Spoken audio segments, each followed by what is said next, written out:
Hello and welcome back to our channel. So today in this video we are going to talk about how you can redeem your Etsy gift card.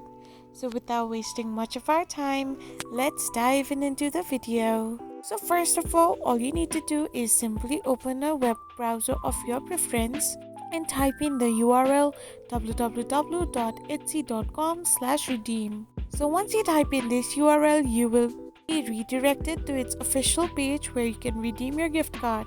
So here you can simply sign in into your Etsy account, or if you simply enter the code in the redeem your gift card option, you will be directly prompted to their sign in button.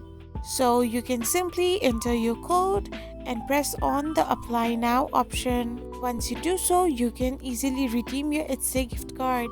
I hope you found this video helpful, so don't forget to hit that subscribe button and to give us a thumbs up. We will be back again with these informative videos. Thank you for watching.